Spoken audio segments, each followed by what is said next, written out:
Glória a Deus! Glória! Cresça, Senhor, no meio de nós a cada dia. Ah, Senhor, tira de nós o nosso eu, para que realmente nos aproximemos de Ti e possamos dizer como Moisés e pedir a glória do Senhor sobre as nossas vidas. Porque o Senhor não divide a glória do Senhor com ninguém. Se nós queremos aparecer, jamais poderemos manifestar a glória do Senhor. Então tira de nós a vaidade, para que como espelho podemos refletir a bênção do Senhor. Em nome de Jesus.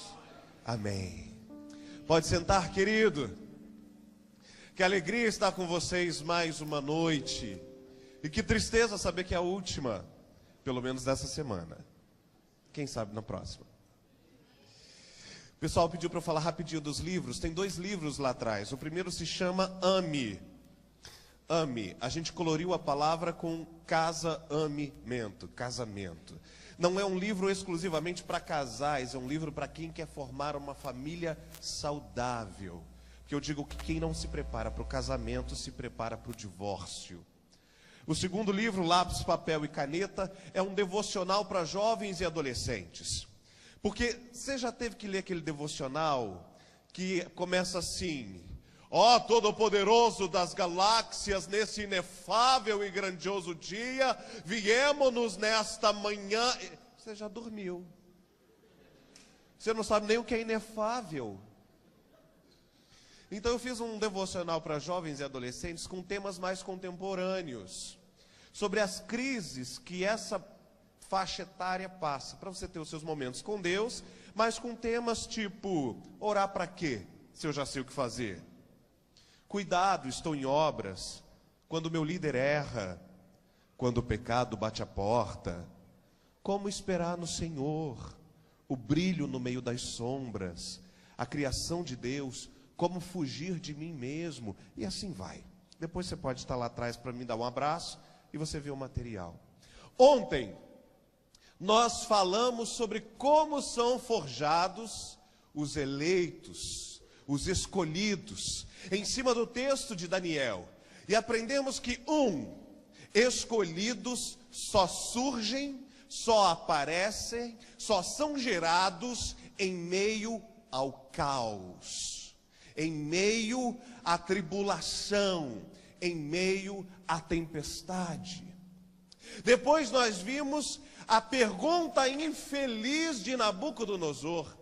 Estava indo tudo tão bem, mas Nabucodonosor resolveu fazer a pergunta infeliz e mais infeliz da vida dele: jogo vocês na fornalha e Deus nenhum pode me impedir. Ah, coitadinho, sabe de nada. Deus lá do alto céu falou: epa, brinca com meu nome não. Eu gosto do meu nome. Brinca não. E nós hoje vamos falar sobre a segunda etapa. Porque ser escolhido não depende de você. Depende de quem te escolhe. Agora, o que você vai fazer com essa escolha depende de você. Nós vimos que ontem o Senhor elegeu. Hoje nós podemos dizer a fase B desse congresso. Eu prefiro Deus, mas eu gostaria de colocar um ponto de interrogação. Será que realmente eu prefiro Deus? Então abra comigo a palavra do Senhor no livro de Marcos, Novo Testamento. Mateus, Marcos, facinho de achar. Não foi tão complicado como ontem em Daniel, porque teve gente que se perdeu para achar Daniel. Daniel já estava se sentindo jogado outra vez nas covas dos leões lá, porque ninguém achava Daniel na Bíblia. Imagina se hoje eu fosse falar em Abacuque. Tem irmão que precisa de revelação para achar Abacuque. Quando você vira no altar e fala: irmãos, está perto de Oséias, Amós, Obadia, tem crente que começa a gritar. Meu Deus, era para ajudar isso. Abacuque foi arrebatado da minha Bíblia. Não, então por isso nós preparamos facinho para você. Marcos, olha uma coisa fácil. E você tem dificuldade para contar, a gente vai ler pouquinho. Marcos 5. 1, 2, 3, 4, 5. Aí, ó. Pode dar para o seu filho que ele acha. Será que realmente eu prefiro Deus? Porque eu lembro do chamado de Moisés. O chamado de Moisés foi uma coisa, é o chamado mais inusitado que eu já vi na vida. Moisés tinha crescido 40 anos no meio do palácio, com toda a cultura, vaidade, soberba, dinheiro, tudo que tinha de bom lá no faraó. De repente ele briga aos 40 anos com o egípcio e ele é lançado fora. Expulsam ele de lá, ele tem que sair fugido com medo do faraó. E Moisés passa a morar 40 anos no deserto. E aí você pensa, quando eu estou no fundo do poço, nada pode piorar. Querido, não se anima não. Sempre pode ter alguém que joga terra em cima. Pode piorar. Moisés estava no fundo do poço, morando no deserto, mas a palavra de Deus diz que era pior ainda. Moisés passou 40 anos no deserto e não teve dinheiro para comprar uma cabritinha. Diz a palavra de Deus que ele cuidava das cabritas do sogro. Ô tristeza, ô infelicidade. E aí num belo dia, no meio do deserto, no pior lado do deserto, no lado mais seco, uma planta começa a pegar fogo. E eu acho que Moisés já era crente. Porque crente é curioso. Tem um acidente na avenida, para a cidade. Você acha que é porque o povo quer ajudar? Não, todo mundo para ver. Todo mundo curioso. E aí Moisés está falando, a planta está pegando fogo, mas eu estou no deserto, estou no sol, não chove, está calor, capim pegando fogo, é normal. Mas a planta está pegando fogo e não para de pegar fogo. Ela está pegando fogo e não para de pegar fogo. E Moisés fala, o que é isso? Você não pode não, ai. Vou ter que ver esse trem. E aí Moisés chega perto da planta que está pegando fogo. Quando ele chega perto da planta que está pegando fogo, a planta olha para ele e fala, Moisés, meu irmão, se é comigo, eu num galope eu chegava no Egito.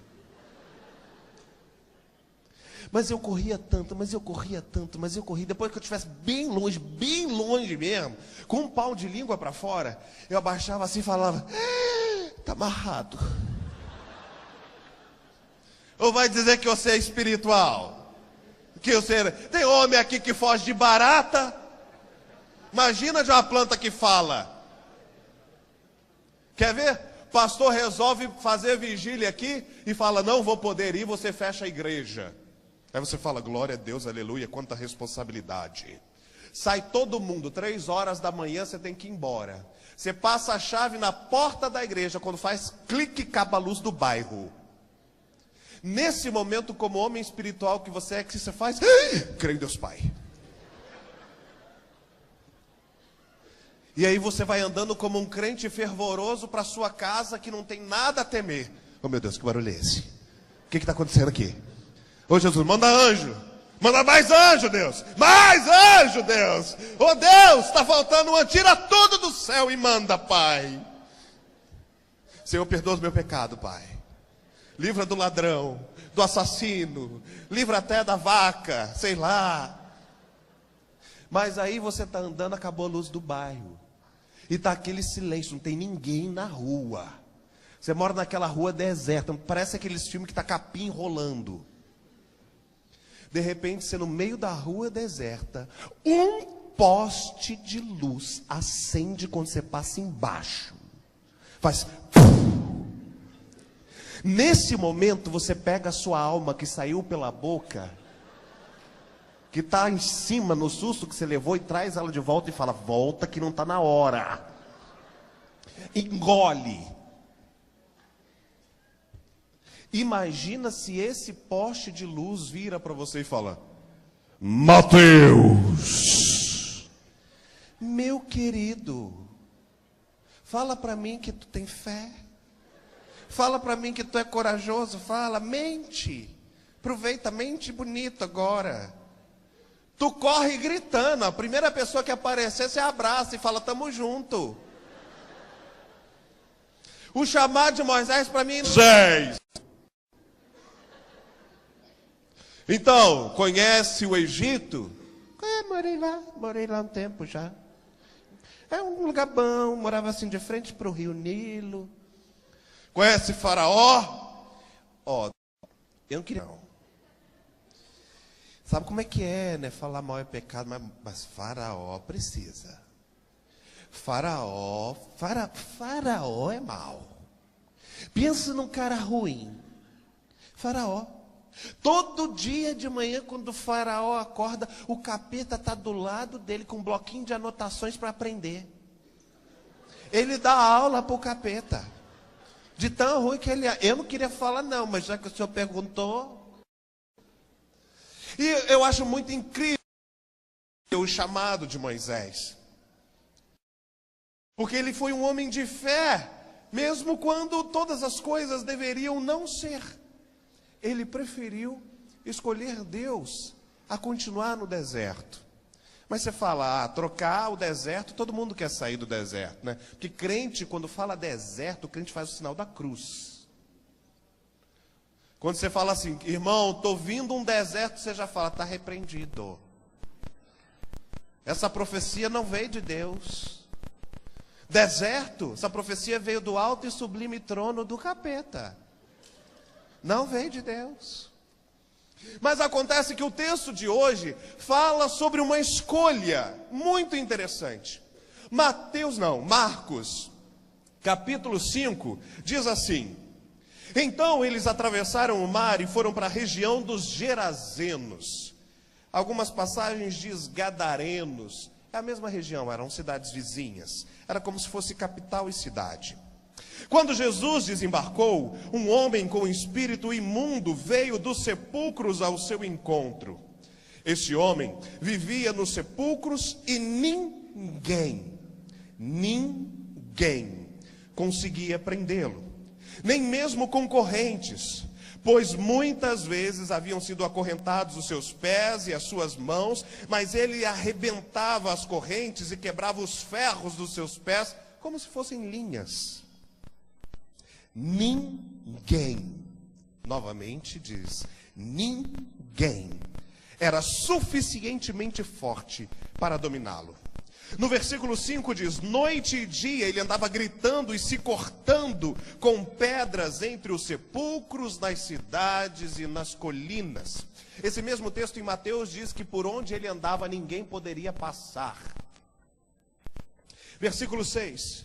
Quando ele viu Jesus de longe, correu e se prostrou diante dele e gritou em alta voz: que tenho eu contigo, Jesus, Filho do Deus Altíssimo? Rogo-te, por Deus, que não me atormentes. Pois Jesus lhe tinha dito: sai desse homem, espírito capetal, imundo. Então Jesus lhe perguntou: qual é o seu nome? Meu nome é Legião, respondeu ele, porque somos muitos. E implorava a Jesus com insistência que não os mandasse sair daquela região. No 11, uma grande manada de porcos estava passando próxima da colina. Os demônios imploraram então a Jesus: manda-nos para os porcos, para que entremos neles. E lhes permitiu. E os espíritos imundos saíram, entraram nos porcos. A manada era cerca de 2.000 porcos. Eles se atiraram do precipício abaixo, em direção ao mar, e se afogaram. Os porcos cometeram suicídio. 14. Os que cuidavam dos porcos fugiram e contaram a todos esses fatos na cidade, nos campos, e o povo foi ver quem era o homem que tinha feito o possesso ficar limpo. Povo curioso. Quando se aproximaram de Jesus, viram ali o homem que fora possesso da legião de demônios, sentado, vestido, em perfeito juízo, e ficaram com medo. Os que estavam presentes contaram ao povo o que aconteceu ao endemoniado e falaram também sobre os porcos. Versículo 17. Então o povo começou a suplicar a Jesus: por favor, vá embora. Vamos entender um pouquinho essa passagem? Jesus estava do outro lado do mar. E nesse outro lado do mar, ele estava cercado de uma multidão que estava atenta a tudo que ele ensinava. E geralmente, quando uma multidão cercava Jesus, as pessoas não queriam saber de Jesus. As pessoas queriam saber do que Jesus tinha a oferecer. A maioria das pessoas que seguiam Jesus não estavam ali porque Jesus era o Messias, o filho de Davi, a raiz de Jessé, o alfa, o ômega, o princípio e o fim, o maravilhoso conselheiro, o Deus forte, o Pai da eternidade, ou o príncipe da paz. Elas estavam ali porque Jesus dava pão, Jesus curava, Jesus tirava a cegueira, Jesus tirava a unha encravada, Jesus fazia crescer cabelo, Jesus aliviava o casamento, Jesus fazia tudo. Elas não queriam Jesus. Elas queriam o que Jesus tinha a oferecer. Mas parece que poucos antes desse momento aqui, Jesus não estava curando, ele estava ensinando. E o povo estava todo feliz em volta de Jesus. Era um momento raro de se ver. O povo alegre com Jesus, simplesmente por quem Jesus era. E no meio disso tudo, Jesus fala assim: eu vou pegar um barco e vou atravessar o mar. As pessoas falam assim: eu quero pegar barco também e ir, mas Jesus entra num barco com os seus discípulos e no meio da noite atravessa o mar. Só que enquanto ele estava cansado de ensinar, cansado de acompanhar as pessoas, de lidar com elas, e no meio do trajeto para atravessar o mar, Jesus pega um travesseiro, vai para a proa do barquinho e tira um cochilinho.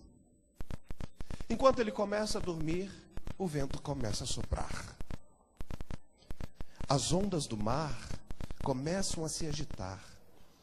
A tempestade se aglomera em cima da cabeça dos discípulos. Diz a palavra de Deus que o barco chacoalhava tanto que eles nem sabiam se a água estava entrando ou se estava saindo. Não sabia se tinha mais água dentro do barco ou do lado de fora no mar. A ponto que eles começam a gritar: nós vamos morrer! E acabou a nossa vida. Está na hora de confessar os pecados. E Jesus está dormindo. E o mar está agitado. E o raio está caindo. E a chuva está vindo. E está ventando. E Jesus está dormindo. De repente os discípulos lembram que Jesus está no barco. Demorou, né? Eles disseram que ia morrer primeiro. Depois eles lembram que Jesus está no barco. Nem parece a gente, né? Primeiro a gente reclama do problema, depois a gente fala com Jesus. Primeiro vem aquele monte de palavrão na mente, a gente só não coloca para fora, alguns. E aí depois a gente lembra de pedir ajuda a Jesus. E com detalhe, no nosso caso Jesus está acordado. Porque a palavra de Deus diz que não dormita, nem dormitará, nem pestanejará aquele que te guarda. Sabe o que é pestanejar? É piscar o olho. Sim, ó, piscou. A palavra de Deus diz que Deus nem pisca quando Ele cuida de você. Mas os discípulos agora chegam na proa do barco, começam a sacudir Jesus e falam: Jesus, o senhor não está vendo que a gente vai morrer? E o senhor não está nem ligando. A palavra na Bíblia diz assim: não te interessa que nós morramos? Já estão aqui todos morrendo, o senhor está dormindo, o senhor não vai fazer nada. Não, Jesus, é a nossa vida. Aí eu imagino Jesus acordando assim, limpando a baba do travesseiro, levantando no barco, tentando entender o que estava acontecendo.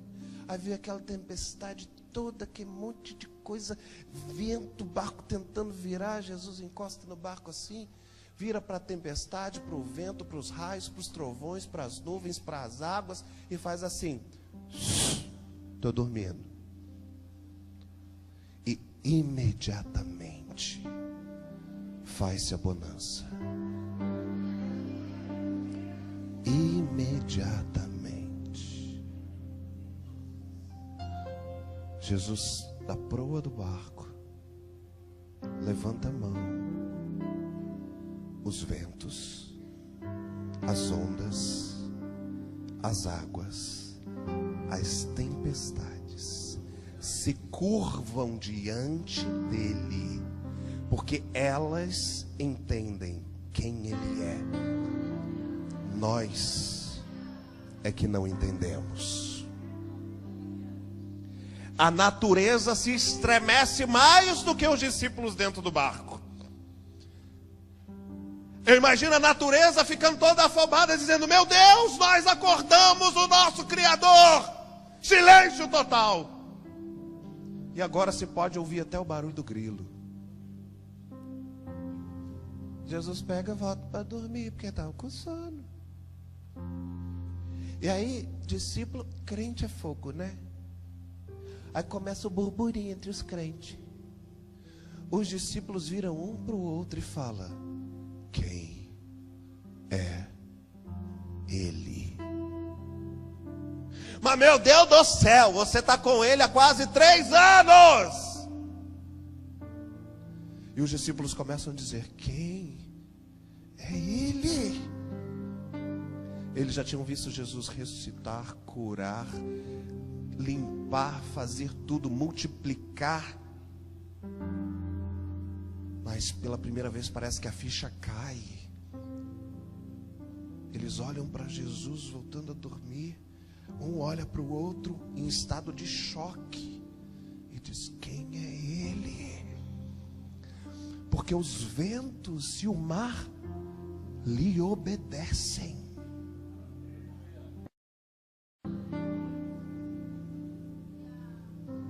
Chega do outro lado da margem do rio. Jesus desce. Lembra que onde ele estava tinha uma multidão feliz com a sua presença?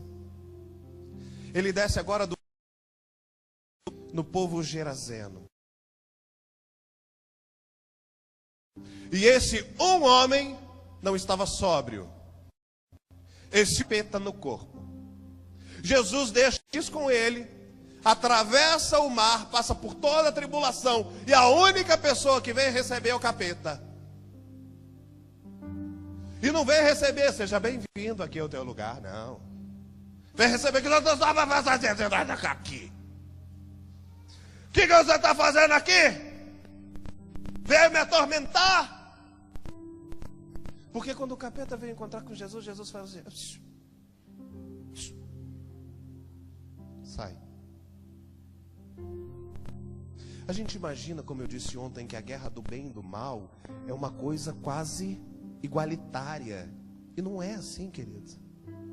Não existe isso. Jesus vira para ele e fala: sai. E eles começam a gritar e dizendo: não, por favor, não nos tire daqui. Jesus fala: então qual é o seu nome? Capeta, mesmo quando está perdendo, gosta de botar banca. O capeta já está perdido na sua vida. Deus já decretou a vitória, você já tomou posse da bênção. Ele sabe que o único lugar que tem para ele é o lago de fogo e enxofre, mas ele continua querendo botar banca. Sabe como? Deus já te perdoou, mas você não se perdoa. É o capeta botando banca na sua vida, dizendo: você não merece. Ih, você acha que vale a pena? Deus não te ama, não. Meu querido, mas Deus já te perdoou. Todo mundo perdoou. Mas o capeta já perdeu. Só que você esquece disso. Aí ele fica botando no seu ouvido assim: você não merece. Aí você tem que lembrar para ele que realmente você não merece. Mas existe uma coisa chamada graça. E sabe qual é a definição de graça?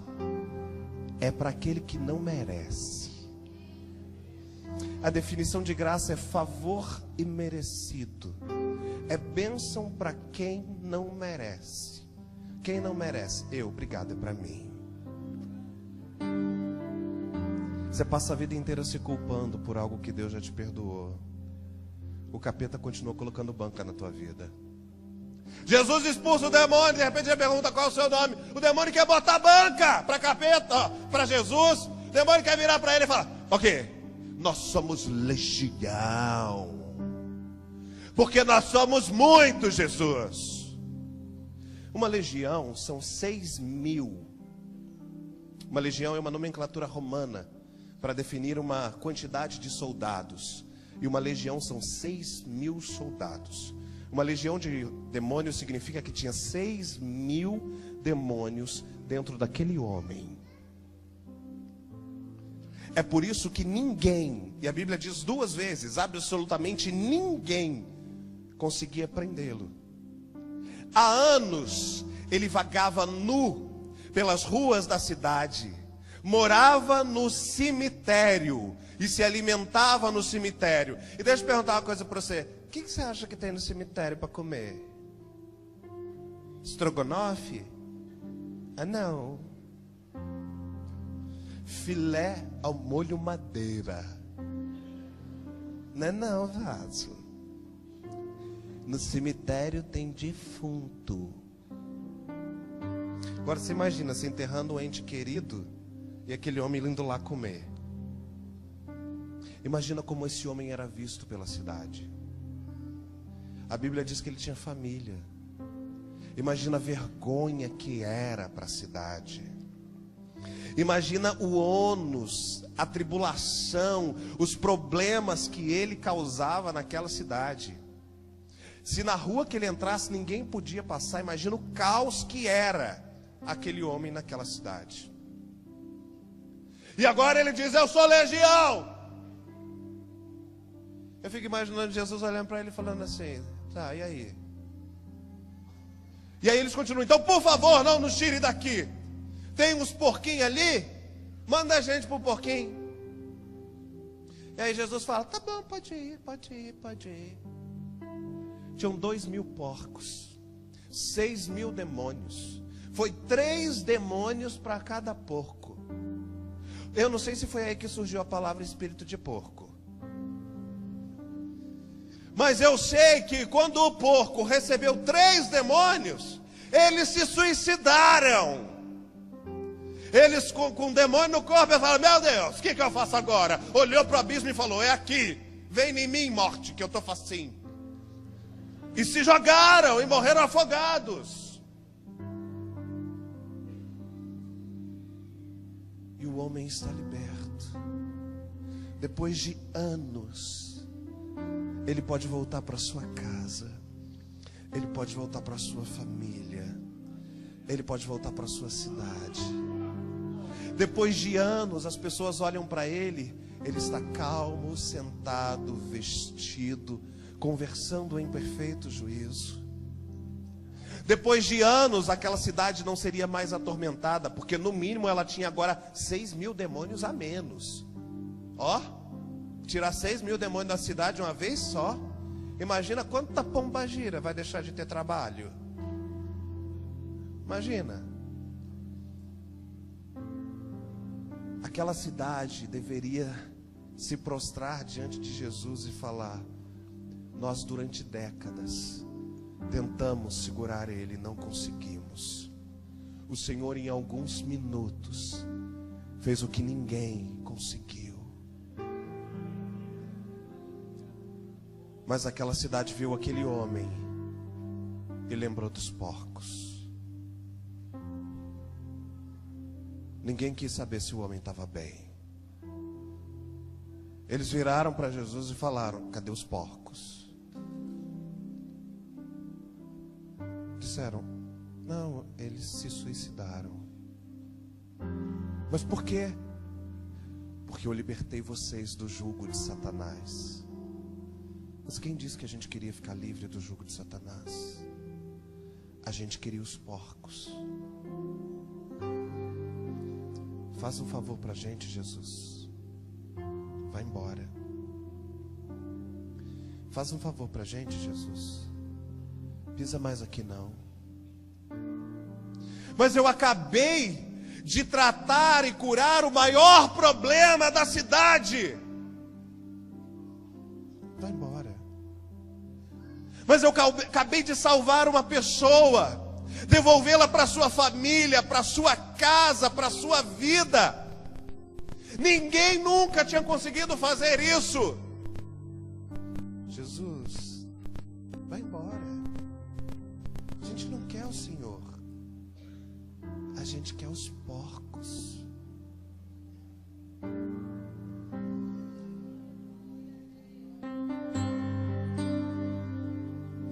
Numa mesma história, nós vemos um homem que, quando Jesus está subindo de volta para o barco, aquele que foi curado clama: Jesus, eu quero ir contigo. Eu prefiro o Senhor. Vemos uma cidade vendo a maior manifestação de graça, soberania e poder que aquela região já pôde contemplar na sua história.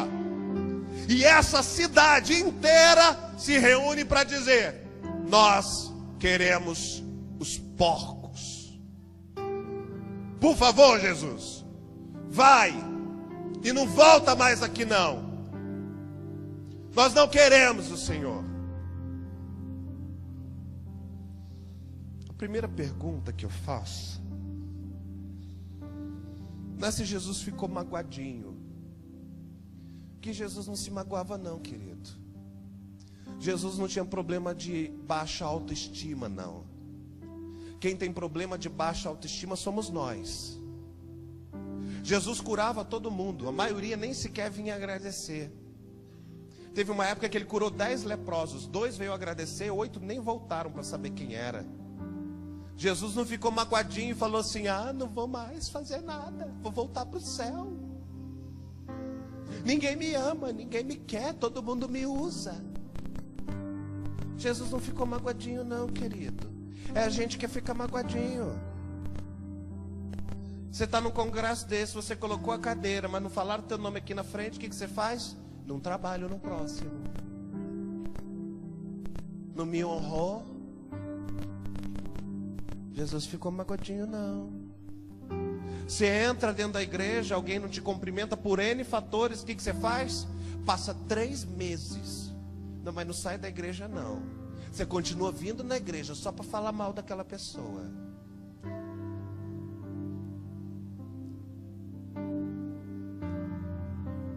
É nós que magoamos, Jesus não. Jesus entra no barco com a alegria de ter libertado um homem. Ele não se lembra da tempestade que ele teve que passar a ponto de quase todos morrerem. Ele nem se lembra que aquele povo estava todo feliz lá quando ele partiu. Ele não pensa que a cidade inteira o odiou e o expulsou de lá. O seu coração estava grato, porque uma vida se rendeu a ele. É por isso que por 2 vezes a Bíblia fala algo semelhante. Uma dizendo que uma alma vale mais que o mundo inteiro. E a outra dizendo que lá naquele grande dia, ele verá o fruto do seu penoso trabalho e ficará satisfeito. Jesus volta para o barco. Aquela cidade não quis ele. Ele atravessa de volta para a região da Galileia. Quando ele chega na região da Galileia, um dos homens mais importantes da cidade, um sumo sacerdote, como um presidente da convenção, se prostra e se lança aos pés de Jesus. E aquele homem nem acreditava em Jesus antes. Seu nome era Jairo. Ele se lança aos pés de Jesus e fala: minha filha está para morrer, e eu sei que a vida está em ti. Eu fico imaginando a diferença. Lá uma cidade se reúne para dizer: aqui o senhor não é bem-vindo. Aqui uma cidade se reúne para dizer: por favor, não nos deixe. Enquanto Jesus vai encontrar a filha de Jairo, porque ela estava terrivelmente doente, acontece uma coisa que todo mundo conhece na Bíblia: a mulher do fluxo de sangue. Aquela multidão que viu Jesus partir, ela continuava esperando Jesus voltar. Logo depois, quando Jesus chega de Gadara, aquela multidão está ali. Mas Jairo tem acesso a Jesus, porque Jairo era uma pessoa importante. E Jesus fala: tudo bem, eu vou lá curar sua filha. Mas a multidão continua comprimindo Jesus, comprimindo Jesus, comprimindo. E nem os guarda-costas de Jesus, conhecido como os discípulos, conseguem segurar a multidão. E de repente uma mulher coloca o dedo entre as frestas, como aquela canção que ele cantou do leproso. A palavra de Deus dizia que se uma mulher tivesse fluxo, ela não poderia ter contato com ninguém. Você sabe o que é fluxo, né, irmã? É aquilo que você tem uma vez por mês. Entendeu? É o costume das mulheres. Só que aquela mulher foi ter uma vez e não parou mais durante 12 anos. Você imagina uma mulher sangrando e de TPM por 12 anos. Era tenso. Diz a palavra de Deus que ela já estava moribunda, porque se durante o seu ciclo você já fica totalmente recessiva, imagina 12 anos com hemorragia. Isso é pele e osso e temperamento. Ela já tinha gastado tudo. Mas ninguém podia tocar nela, porque ela era impura. Ela chega, consegue invadir a multidão e tocar em Jesus. E aí Jesus fala: quem me tocou? Sabe o que eu lembro? Aqueles discípulos que um dia atrás olharam para ele e falaram: meu Deus, quem é esse? Que o mar, os céus e o vento lhe obedecem. Agora Jesus fala: alguém me tocou. Os mesmos discípulos falam assim: pelo amor de Deus, Jesus, tá cheio de gente aqui, então empurra. Tá todo mundo tocando em todo mundo. Só vem perguntar quem tocou. Quem tocou? Todo mundo tocou. Eu toquei, João tocou, Pedro, André, Tiago, João, Felipe, Bartolomeu, Tomé, Mateus, Tiago, Tadeu, Simão e até Judas tocou. Todo mundo está tocando e todo mundo está apertado. Está lotado isso aqui, está calor. Jesus fala: alguém me tocou diferente.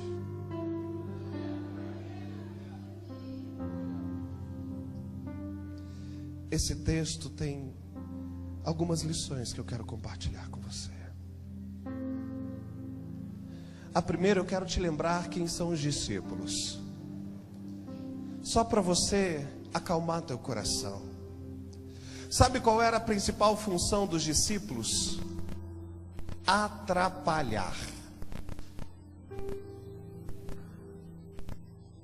O cego de Jericó, o filho de Timeu, Timeu, Bar em aramaico é filho de Timeu, começa a gritar: Jesus, filho de Davi, tem misericórdia de mim. Não deixa ele chegar perto de Jesus. Quem que não deixam? Os discípulos. A mulher do fluxo de sangue está correndo para chegar perto de Jesus, mas os guarda-costas não deixam. Quem são os guarda-costas? Os discípulos. Jesus está ensinando e de repente as crianças querem vir a Jesus, elas querem conversar com Jesus, elas querem brincar com Jesus, mas diz a palavra de Deus que não deixam as crianças irem até Jesus. E quem que não deixam as crianças irem até Jesus? Os discípulos. Principal função do discípulo, querido, é atrapalhar. Então, se o seu liderado, se o povo da tua igreja, se o pessoal da sua equipe te atrapalha muito, parabéns, está no caminho certo. Dá glória a Deus. Porque Daqui a pouco, eles vão ser os maiores transformadores dessa geração. Por enquanto, eles estão dando trabalho. Outra lição. E agora a lição que se divide em duas. Existe um povo que prefere Deus. Existe um povo que não prefere Deus. E ambos têm acesso à mesma manifestação. Eu lembro de caminhar para o final. As cartas da igreja do Apocalipse, e de repente o Senhor e fala assim: Laodiceia, eu queria que você fosse ou quente. Eu queria que você, porque você é morna, eu estou a ponto de te vomitar da boca. Eu nunca na minha vida vi um pastor olhar para alguém e falar assim: meu filho, eu queria tanto que você fosse frio. Eu queria tanto que você fosse frio. Meu sonho é que você fosse frio. Imagina.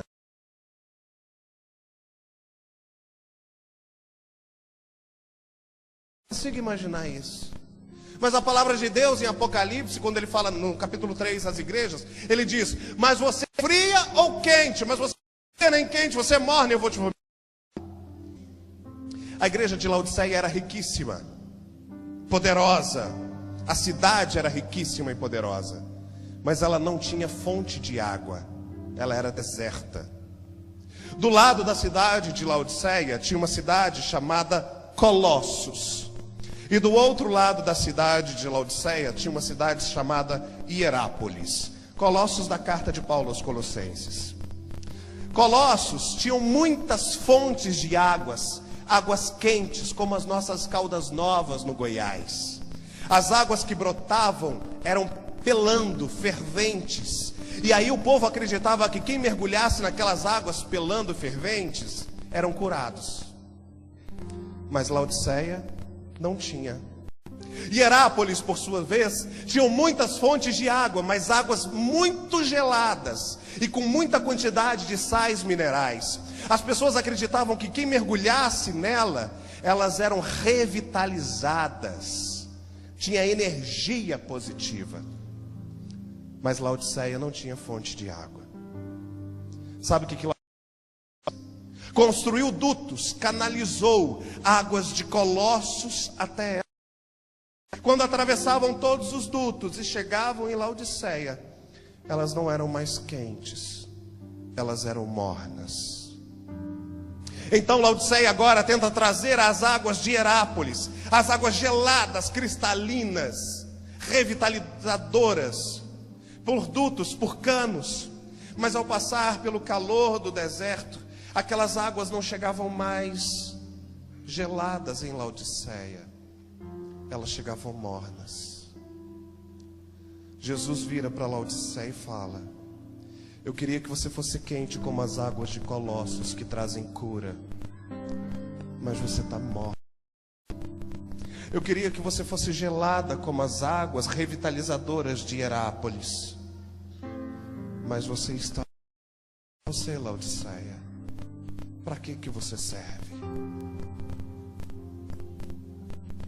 Para que você serve? Se você não serve para curar, se você não serve para revitalizar, para avivar, para que você serve? A pergunta dessa noite é: você está estampado no seu peito, eu prefiro Deus. Mas eu quero estampar no meio da tua mente, do teu coração, um ponto de interrogação. Porque será que realmente, nas suas decisões, você prefere Deus ou prefere os porcos? Quem que manda na sua vida?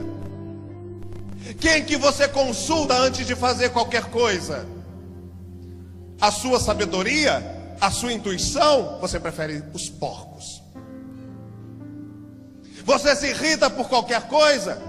Alguém te fere e você não perdoa? Você prefere os porcos?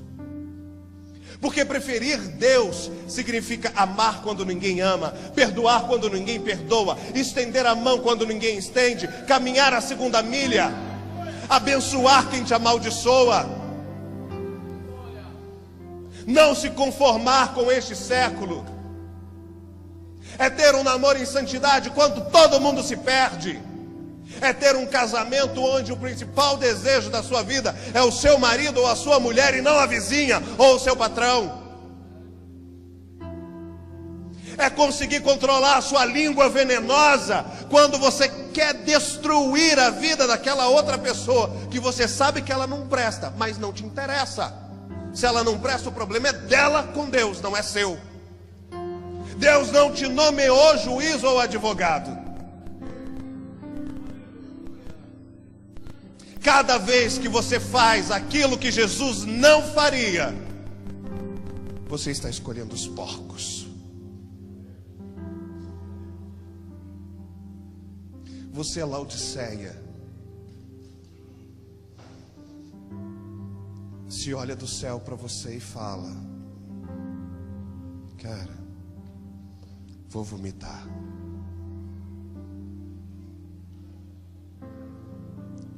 Porque quando alguém precisa de ajuda, recorre a qualquer um, menos a você. Quer saber quando você prefere Deus? Quando no seu trabalho sabem que podem fazer qualquer coisa de errado, mas quando fizer não podem contar com você, porque você não se envolve. Você preferiu Deus. É quando tem chopada na sua faculdade, festa, rave, que não se fala mais, e aí sabe que não adianta te chamar, porque você não vai, e ainda fala assim: ah, ele é chato.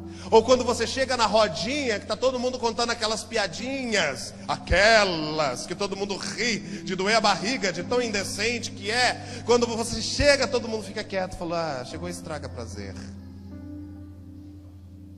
Cada vez que isso acontece na sua vida, você está escolhendo Deus.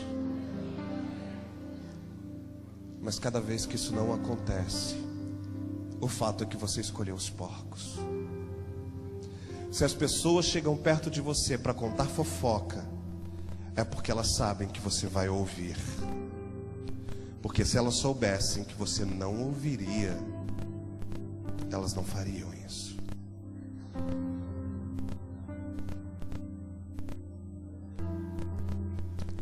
Quem é você nessa noite? Quem é você que, quando está sozinho e ninguém vê na internet à noite, escolhe os porcos? Quem é você que, quando está namorando, escolhe os porcos? Quem é você que, quando teu pai ou tua mãe pede para fazer alguma coisa, você espragueja, bate a porta? Quem é você que no mundo a gente tem mulher melão, mulher melancia, mulher uva, mulher morango. Quem é você que é mulher goteira, rixosa, como goteira em dia de chuva, que reclama o dia inteiro? Você escolhe os porcos. A maior manifestação do batismo com o Espírito Santo é a transformação do caráter.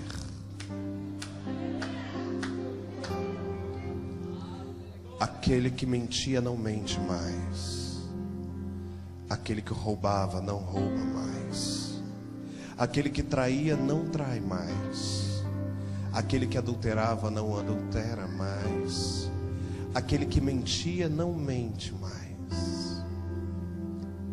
Por isso, nessa noite, eu quero tirar o ponto de interrogação da sua mente e do seu coração e fazer uma aliança contigo de escolher Deus. Nem que você tenha que se voltar contra a cidade inteira que mandou Jesus embora, Seja você dizer: Deus, para onde eu vou? Só o Senhor tem as palavras de vida. Quero te convidar a fechar os seus olhos, abaixar a sua cabeça, enquanto o Espírito Santo te revela, te mostra quais são as suas decisões que você tem tomado sem perguntar a vontade do Espírito Santo antes. Quais são as vezes que você tem sido aquela cidade que diz: Senhor, não se mete não, deixa como tá, porque eu quero os porcos. Quem é você que entrou nessa noite aqui e ao invés de estar escrito eu prefiro Deus, estava escrito eu prefiro os porcos? Nessa noite o Senhor quer te trazer a centralidade. Ele quer te mostrar as ações erradas que você tomou, acalmar a tempestade e tomar o centro da sua vida. Ele jamais precisaria ter ido a Gadara. Ele não precisaria ter abandonado aquele povo que gostava dele, atravessar o mar em fúria para encontrar aquele homem endemoniado e sair de lá expulso. Mas ele quis, por amor àquele homem, àquela única vida. Nessa noite o Senhor não precisaria estar aqui, olhar para todos os pecados, para todos os erros que cada um de nós cometemos, e para quantas vezes nós dizemos: Senhor, não se mete não, isso é comigo. Mas Ele escolheu vir, Ele escolheu passar pela Gadara da nossa vida e enfrentar os nossos medos e temores para nos trazer salvação. Continue com seus olhos fechados, sua cabeça baixa.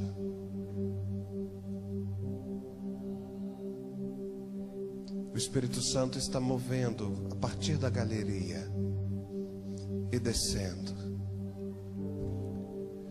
E eu quero convidar todos aqueles, eu sei que serão muitos, mas eu quero convidar todos aqueles que de uma forma ou de outra entenderam nessa noite que mesmo tendo sido escolhidos, têm preferido os porcos para assumir um compromisso com Jesus Cristo, dizendo: a partir de hoje, que a minha escolha seja única e exclusivamente o Senhor.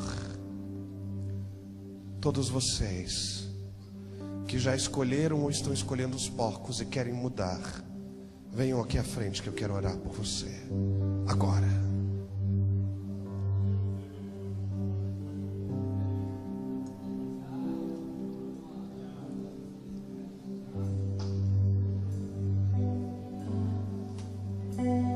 Esse é o seu momento com Deus. A igreja pode se colocar em pé, nós vamos adorar ao Senhor. Até facilita para quem está saindo. Mas é o momento de você tomar uma decisão da sua vida. Não é mais uma aliança, não é mais uma decisãozinha. Só vem se você tiver certeza. Não vem porque está todo mundo vindo. Só vem se você falar: Deus, eu não quero mais controlar a minha vida. Eu quero que o Senhor controle. Eu não vou suportar mais acordar de manhã e não falar: Deus, cuida do meu dia. Deus, me usa no dia de hoje. Eu não quero mais acordar de manhã, ir para o banheiro, escovar dente, lavar o rosto, tomar banho, sair de casa, chegar no trabalho e sequer lembrar que o Senhor existe. Essa não é mais uma decisão, essa é a. Você veio falando assim, não, é só porque tá legal, eu quero que Deus me abençoe. Não, querido, aqui você não está vindo para ser abençoado, porque eu não estou te oferecendo o que Jesus te dá, eu estou te oferecendo quem Ele é. Então, se você veio para ser abençoado, pode voltar.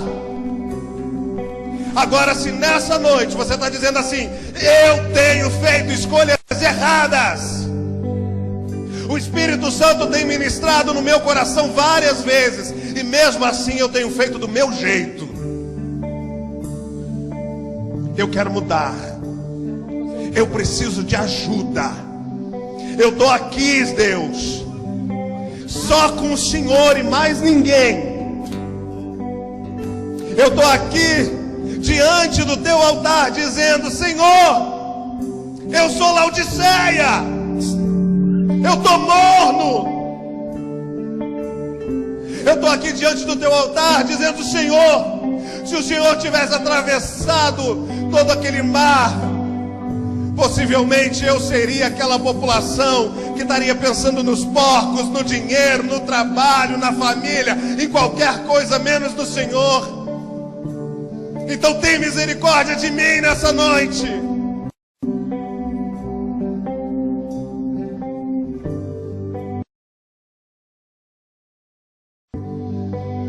Existe uma palavra no coração de Deus para você. Uma palavra se chama saudade.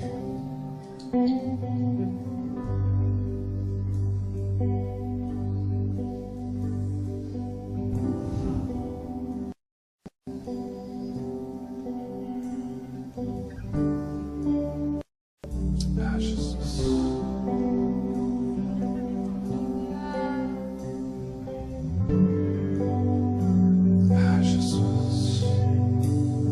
Cura, Senhor.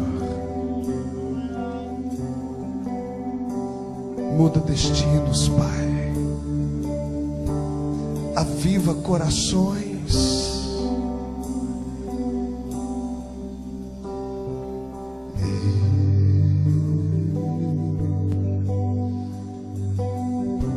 O Senhor tem saudade de você. O Senhor tem saudade do tempo que você chorava aos pés dele. Lembra dos dias do início?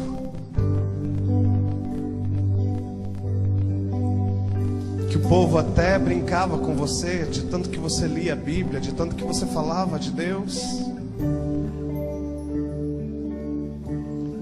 Mas o tempo passa, as águas ficam mornas.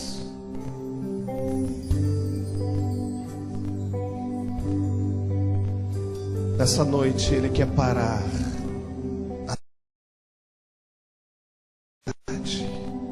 os ventos e fazer o silêncio, só para que você ouça a sua voz. Meu filho, minha filha, eu tenho saudade.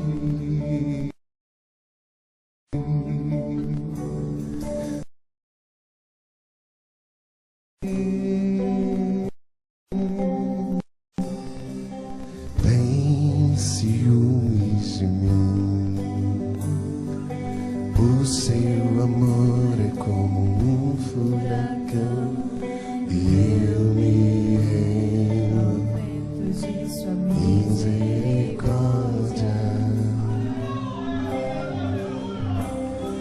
Então vejo mais minhas aflições, eu só vejo a glória. deixa o Espírito te conduzir. Percebo quão maravilhoso. Deixa Ele trazer cura. E o tanto que Ele me quer. Oh, como um vento suave. Ele me ama. Ele sopra em você. Ele me amou. E mostra quem é. Ele te diz: filho amado, eu atravesso o mar, te encontrar.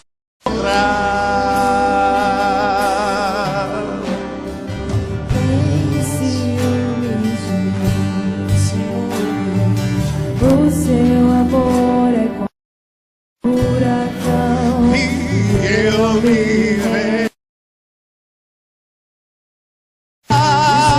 Senhor, Tão de repente, mais minhas aflições, eu só vejo. deixa romper de dentro de você aquilo que está preso. Percebo quão Aquele grito que não sai há muito tempo, que sufoca o seu espírito.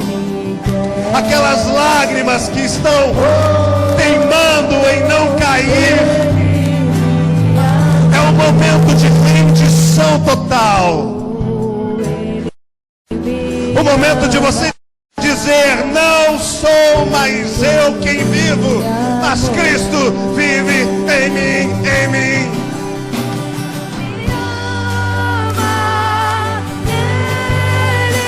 Solte a sua voz, que o seu coração voe, voe, voe, voe, voe nas águas.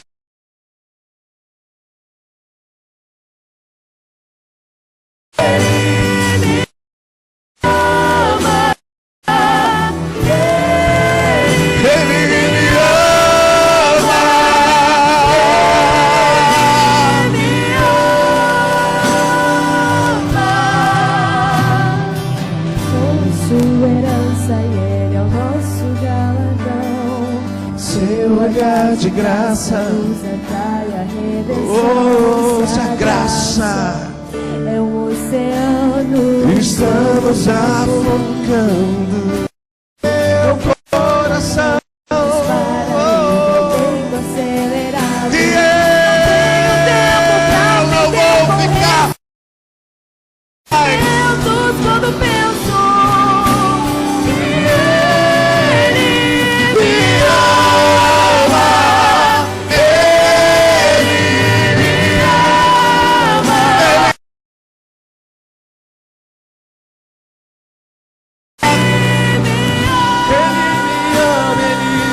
E eu escolho Deus. Eu prefiro Deus. Seja entronizado na minha vida. Seja entronizado nas nossas vidas. Que flua o rio de águas vivas. Não serei mais chamado de Laodiceia. Filadélfia é meu nome.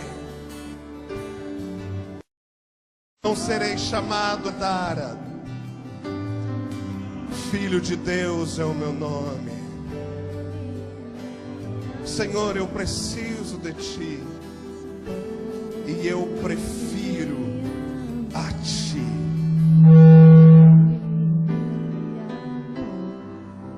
Que essa palavra surja na sua mente e no seu coração. A cada vez que o pecado quiser bater a porta. A cada vez que você pensar em fazer algo de errado, julgar, usar alguém. Que o Espírito Santo sopre no seu coração e te lembre: não, querido, você preferiu a mim, porque Ele te escolheu e te convida para passar a eternidade com Ele no céu. E só aquele que quer entender o amor receber o amor e preferir a Deus a cada dia, aplauda o Senhor nesse momento.